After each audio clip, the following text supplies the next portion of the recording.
आदित्य की गर्मियों की छुट्टियां उसके दादा दादी के पुराने और सुनसान घर में बिताने का फैसला हमेशा रोमांचक लगता था। ये घर घने जंगलों के बीच कस्बे के कोने पर स्थित था। घर की खिड़कियां झुर्रियों वाले पर्दों से ढकी थीं और लकड़ी के फर्श से हर कदम पर चरमराने की आवाज आती थी। ये घर पुराना था, पर उसके अंदर कुछ अजीब सा रहस्यमय खिंचाव था जो आदित्य को हमेशा अपनी ओर खींचता था। एक शाम बारिश की हल्की बौछार के बीच आदित्य ने दादी के कहने पर घर के ऊपरी हिस्से की सफाई शुरू की। यह हिस्सा सालों से बंद पड़ा था। ऊपर का कमरा अंधेरे और धूल से भरा था। पुराने फर्नीचर, टूटे खिलौने और बेतरतीब बक्सों के बीच उसे एक पुरानी लकड़ी की अलमारी दिखी। अलमारी पर लगा ताला जंग खा चुका था। आदित्य की जिज्ञासा बढ़ गई। उसने एक लोहे की छड़ ढूंढकर ताले को तोड़ दिया। अलमारी के अंदर कई पुरानी चीजें थीं।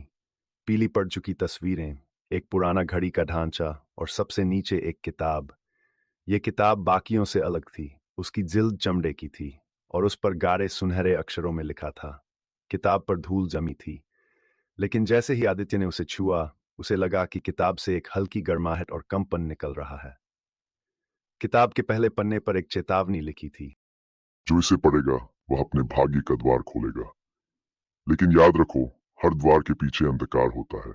आदित्य ने इसे एक पुरानी रहस्यमय कहानी समझा और किताब पढ़ना शुरू कर दिया।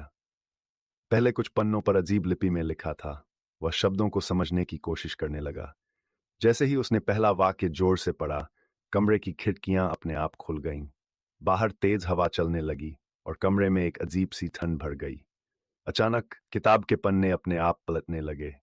उसकी आंखों के सामने शब्द चमकने लगे और पन्नों से धुआं निकलने लगा। वह धुआं धीरे धीरे आकार लेकर एक परछाई में बदल गया। परछाई एक महिला की थी जिसकी आंखें सफेद थीं और बाल बिखरे हुए थे। उसका चेहरा विकृत था और उसकी मुस्कान भयानक थी। महिला ने धीमी पर डरावनी आवाज में कहा, तुमने मुझे आजाद कर दिया, अब तुम मुझसे बच नहीं सकते। आदित्य डर से कांपने लगा। उसने किताब को बंद करने की कोशिश की, लेकिन किताब उसके हाथों से चिपक गई। परछाई ने जोर से हंसते हुए कहा। अब यह तुम्हारा भाग्य है। अचानक परछाई गायब हो गई और कमरे की रोशनी सामान्य हो गई। आदित्य हांफते हुए नीचे भागा और अपने दादा दादी को सब कुछ बताया। दादा ने किताब को देखा और उनका चेहरा पीला पड़ गया। उन्होंने धीमी आवाज में कहा, यह किताब एक खा है, इसे कभी खोलना नहीं चाहिए था। उस रात आदित्य अपने कमरे में सोने की कोशिश कर रहा था, लेकिन वह बेचैन था। खिड़की के बाहर उसे किसी के चलने की आवाज सुनाई दी। उसने खिड़की से झांक कर देखा, लेकिन वहां कोई नहीं था। अचानक उसे लगा जैसे कमरे की दीवारों से हल्की फुसफुसाहट हो रही।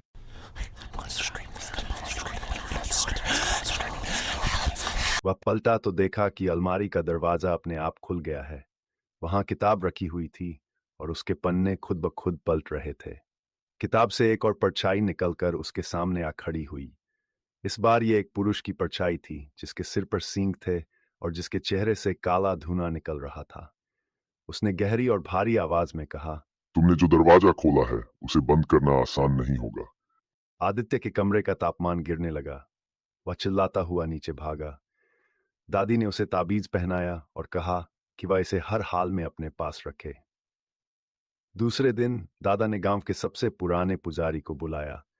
पुजारी ने किताब को देखते ही कहा, यह कोई साधारण किताब नहीं है। इसमें बुरी आत्माओं को कैद किया गया है। जिसने इसे पढ़ा वह उन आत्माओं को अपने जीवन से जोड़ लेता है। अब यह लड़का खतरे में है। पुजारी ने मंत्र पढ़ते हुए किताब को जलाने की कोशिश की, लेकिन किताब पर कोई असर नहीं हुआ। किताब से अचानक चीखने की आवाजें आने लगीं।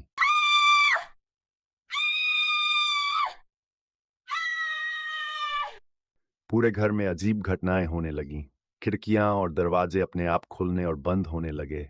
दीवारों पर अजीब निशान उभरने लगे और हर तरफ सिसकियों की आवाजें गूंजने लगीं। इस किताब को नष्ट करना असंभव है।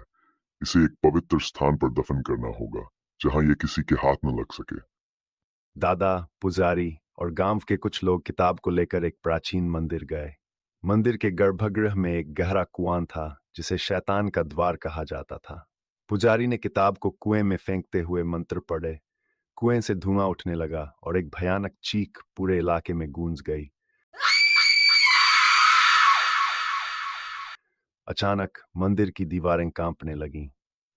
पुजारी चिल्लाए, ये आत्माएं अभी पूरी तरह नहीं मरी। इन्हें बंद रखने के लिए हर साल यहाँ पूजा करनी होगी। किताब तो कुएं में दफन कर दी गई, लेकिन आदित्य को आज भी रात में उन परछाइयों के सपने आते हैं। हर सपने में वही महिला उसे देखती है और कहती है, मैं वापस आऊंगी और इस बार तुम मुझसे बच नहीं पाओगे। आदित्य की जिंदगी अब कभी सामान्य नहीं रही। वह हर रात डर के साए में सोता है, क्योंकि उसे पता है कि वह किताब सिर्फ एक शुरुआत थी। आपको ये स्टोरी अच्छी लगी हो तो प्लीज़ हमारे चैनल को लाइक एंड सब्सक्राइब कीजिएगा ताकि नई आने वाली स्टोरी को आप नोटिफिकेशन पा सकें। Thank you for watching.